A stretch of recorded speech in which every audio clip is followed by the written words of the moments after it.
नमस्कार, मैं सुमन राजपूत। दशहरे के इस पावन अवसर पर आप सभी का बहुत स्वागत है। हर वर्ष की तरह इस वर्ष भी राधा स्वामी विनोद आश्रम में भव्य सत्संग का आयोजन किया जा रहा है। मैं अपने कैमरामैन से कहूंगी कि कैमरा श्रद्धालुओं की ओर ले जाए।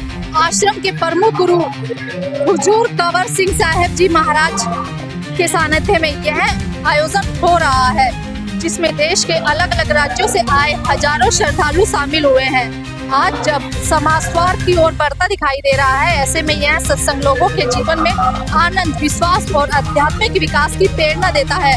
हर वर्ष दशहरे पर आयोजित यह सत्संग बुराई पर अच्छाई की जीत का संदेश देता है और समाज में एकता और श्रद्धा भाव की महत्वता को उजागर करता है। तो चलिए अब हम सीधे चलते हैं हुजूर कंवर साहिब जी महाराज की ओर और उनसे जानते हैं कि यह सत्संग की वास्तविकता का उद्देश्य क्या है। दशहरे पर आप आध्यात्मिक और सांस्कृतिक महत्व को कैसे समझाते हैं? ये तो हमारी परंपरा हमेशा से ही देश का बच्चा बच्चा जानता है कि दशहरे का त्योहार क्यों मनाया जाता है। आज के समय में असत्य पर सत्य की जीत को क्या अर्थ मिलना चाहिए? असत्य की जीत को क्या मिलना चाहिए? टाइम के अनुसार जो हालात गुजरते हैं उसमें अगर देखा जाए तो जरूरत है सच्चाई की, लेकिन क्योंकि इस युग में बोलबाला ज़्यादा झूठ का, कपट का, बेईमानी का चल रहा है, तो ऐसे समय में ज़रूरत है कि महापुरुष आगे आएं, संसार के लोगों को सच्चाई का रास्ता दिखाएं, ठग, चोरी, बेईमानी, छल कपट से इनसे बचाएं और इन चीज़ों का प्रचार करके उनको जागरूक बनाएं। आप क्या मानते हैं कि इस आधुनिक समय में हमारे अंदर और बाहर किस रूप में रावण मौजूद है? हर प्रकार से रावण मौजूद है। रोजाना की घटनाएं देखने से हमें ये जाहिर होता है कि राक्षस प्रवृत्ति जो रावण जैसे लोग थे और उन्होंने जो पूर्व कृत्य किए वो आज भी तो लोग जो करते हैं वो रावण जैसे ही तो काम करते हैं। इसीलिए पहले की निस्बत कुछ इस युग में ज़्यादा ही है। तो ज़रूरत है कि लोगों को उनके प्रति जागरूक करके समझाया जाए कि इन दुष्परिणामों से बचें और अच्छे समाज की स्थापना करें। संतों और साधुओं को विश्व शांति के लिए क्या कदम उठाने चाहिए?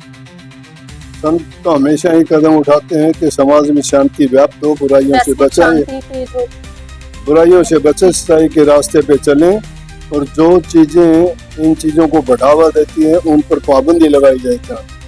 जिस प्रकार से शराब, मांस, मिट्टी, अंडे, ये चीजें हैं, ये जितने भी इन चीजों का लोग सेवन करते हैं उतना ही ये समाज में बुराइयां बढ़ती हैं। आज के समय में युवा चरित्रहीन होता जा रहा है। शराब का नशा, लिविंग का जो चलन शुरू हो गया है, उस पर युवाओं को आप क्या संदेश देना चाहें? युवाओं को ऐसी बातों से बचना चाहिए। माँ बाप के अनुभव हैं और उनके अनुसार जो उनके लिए वो जीवन साथी चुनते हैं उन पर यकीन करके अपने जीवन साथी सच्चाई के साथ देने के लिए उनकी बात को मानना। इसको कैसे हम लोग समाज में कैसे इसको सुधार सकते हैं? उसके लिए माँ बाप को चाहिए कि अपने संतान पर नजर रखें, घरों में उनको अच्छी शिक्षा दें, उनको इस चीज़ के लिए जागरूक है कि हमारी संस्कृति क्या थी और अब क्यों बिगड़ते जा रहे हैं, और इस संस्कृति में रहते हुए उनके जीवन में कभी शांति और सुख नहीं रह सकता और ना ही वो रिश्ते स्थायी रह सकते हैं। आखिरी और अंतिम सवाल, राधा स्वामी मार्ग का क्या उद्देश्य है? इतने श्रद्धालु आप लोगों के साथ जुड़े हुए हैं, वो क्यों जुड़े हैं?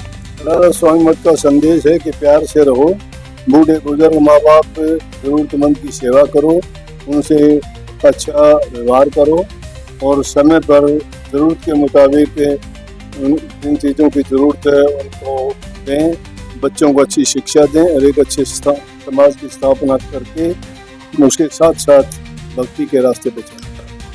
दशहरा हमें यही सिखाता है कि जब तक समाज एकजुट होकर अच्छाई का साथ नहीं देगा, तब तक एक दूसरे के प्रति सम्मान और सौहार्द स्थापित नहीं होगा।